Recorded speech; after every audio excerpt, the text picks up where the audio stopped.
মশিউর রহমান ল কলেজের এক সময়ের ভিপি ছিলেন। 1985 সালে সে এলএলবি ফাইনাল পরীক্ষা দেয়। সেকেন্ড পেপারে অর্থাৎ civil procedure code and limitation অ্যাক্টে ফেল করানো হলো। সে ব্যক্তিগতভাবে আমার পরিচিত এবং আমার অত্যন্ত স্নেহভাজন অনুপ্রতিম। আমরা একই সঙ্গে একই বিল্ডিংয়ে থাকতাম। তো আমি তাকে বলেছিলাম যে মঈন, তুমি আবার পরীক্ষা দাও। তো সে উত্তরে বলেছিল যে ভাই, কোন বিশ্বস্ততা নিয়ে এই ইউনিভার্সিটির অধীনে আমি আবার পরীক্ষায় বসব।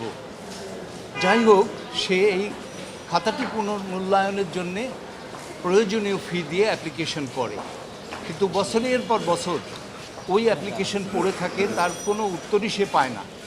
একাধিকবার রিমাইন্ডার দেওয়া হয়েছে, নোটিশ দেওয়া হয়েছে। সর্বশেষ মুন্সি মহিউদ্দিন আহমদ এই যশোর সিভিল কোর্টে একটি দেওয়ানি মামলা করলেন যে সে পাশ করেছে এবং সে ওই পেপারে অত কম মার্ক পেতে পারে না এবং তাকে পাশমর্মে ঘোষণার ডিগ্রি চেয়ে ইউনিভার্সিটিতে যাতে সেই পোশাকে তাকে সার্টিফিকেট ইস্যু করে, সেই প্রেয়ারে সে মামলা করলেন।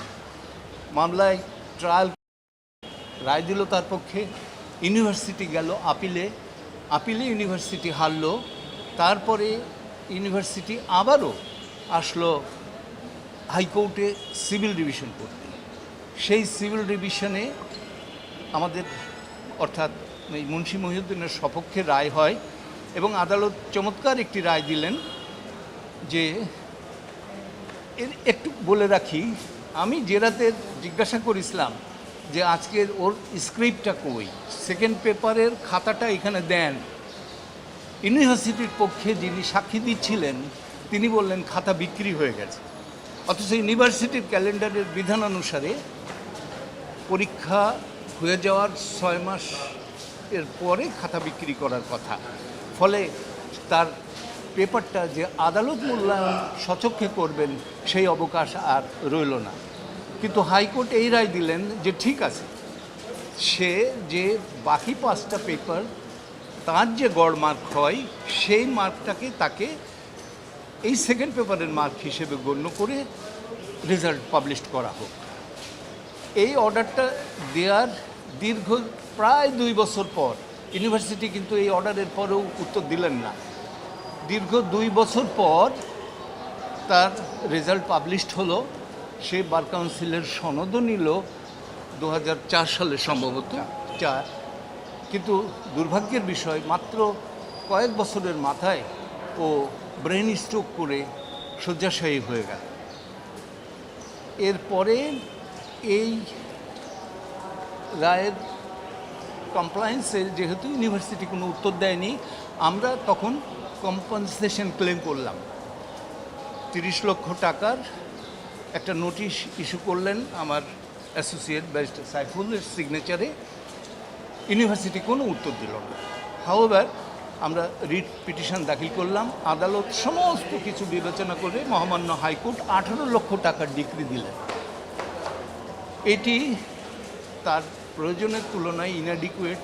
চিকিৎসায় অনেক ব্যয় হয়েছে, তারপরে তার জীবনটাই তো নষ্ট হয়েছে। সুদীর্ঘ 14-16 বছর পর তার রেজাল্ট, তারপরেও পেশাতে দাঁড়াতে পারলো না, একটা ভালো চাকরি পেতে পারতো, তাও হলো না। বিদ্যাট অ্যাজ ইট মে, তো হাইকোর্ট পুঙ্খানুপুঙ্খরূপে বিচার বিশ্লেষণ করে 18 লক্ষ টাকার ডিগ্রি দিলেন।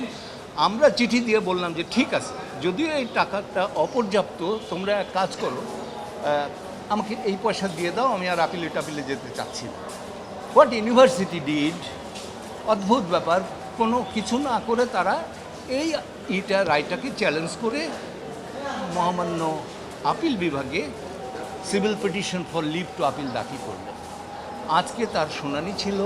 আদালত ইন ডিটেলস শুনলেন এবং আদালতের রায় অনুসারে আগামী 60 দিনের মধ্যে তাকে এই 18 লক্ষ টাকা পরিশোধের নির্দেশ দিয়েছে। বিশ্ববিদ্যালয় শুধু আমার বাবার জীবনটাই নষ্ট করা নাই, আমার শৈশব থেকে বর্তমান পর্যন্ত বিশ্ববিদ্যালয়ের এই হঠকারী সিদ্ধান্ত নষ্ট করেছে।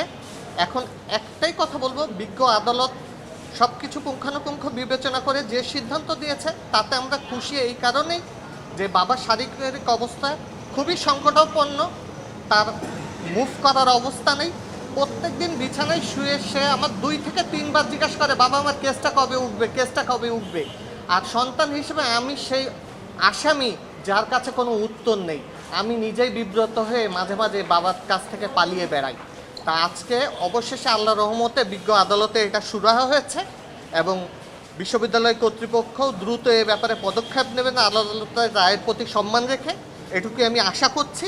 এবং সন্তান হিসেবে বাবার অসমাপ্ত কাজ যে আমি সম্পাদন করতে পেরেছি এ বিষয়ে আপনাদের সকলের সহযোগিতার জন্য আমি ধন্যবাদ জানাচ্ছি। আপনার বাবার এখন বর্তমান অবস্থাটা কি? বাবার বর্তমানে বাবার 6 বার ব্রেন স্ট্রোক হয়ে পুরো প্যারালাইজড। এই মুহূর্তে তার রিহ্যাবিলিটেশনের জন্য একটা বেশ ভালো পরিমাণ ফাইন্যান্সও দরকার, এক। দ্বিতীয়ত তার প্রত্যেক দিনই শ্বাসকষ্ট হয়ে কয়েকবার নেবুলাইজ করা লাগে এবং 6 থেকে 8 মাস আগে সে আপনার আইসিইউতে ছিলেন। সুতরাং খুব একটা কালকেও যদি অঘটন ঘটে আমরা কিছু অবাক হব না, কিন্তু সে যে দেখে যেতে পারলো এত বছরের এই সংগ্রামটা, এটাই আমাদের আনন্দ। আর আমি তার এই সন্তান হিসেবে এই মামলাটা চালিয়ে যেতে পেরেছি এবং অবশেষে যে সবার সহযোগিতা, আপনাদের সবার সহযোগিতায় আমি যে এই পর্যন্ত আসতে পেরেছি তার জন্য আমি উপর আল্লাহ, মহান আল্লাহ তাআলা এবং আপনাদের সকলের প্রতি কৃতজ্ঞতা জানাবো। 1988 সালের সিভিল মামলাটায় যশোর সহকারী জজ কোর্টে যখন ইউনিভার্সিটি কর্তৃপক্ষ স্বীকার করলো যে হ্যাঁ আমাদের গাফিলতি হয়েছে, আমাদের এক্সামিনার গাফিলতি হয়েছে, ওনারা চাইলে মুন্সি মহিউদ্দিনকে তখনই রেজাল্টটা দিয়ে দিতে পারতেন। কিন্তু দেখেন সেই 1988 থেকে আজকে 2025 দীর্ঘ 37 বছর, 3 যুগেরও বেশি সময় ধরে শুধুমাত্র বিশ্ববিদ্যালয় প্রশাসনের এই প্রহসনের কারণে, একটা লোককে ঘুরানোর কারণে উনি ওনার পরিবার সহ কি সাফারিংসটা উনি করেছেন। কোর্টের বারান্দায় ঘুরেছেন, টাকা পয়সা নষ্ট হয়েছে, ওনার দীর্ঘ সময় নষ্ট হয়েছে, ওনার প্রফেশন নষ্ট হয়েছে। আমরা অনুরোধ করবো আপনাদের কাছে যেন আপনারা আমাদের বাংলাদেশের যে প্রতিষ্ঠানগুলো আছে, যে পাবলিক যে প্রতিষ্ঠানগুলো আছে, এই প্রতিষ্ঠানগুলো যেন অন্ততপক্ষে জনগণকে যেন এই ধরনের হয়রানি আর না করে।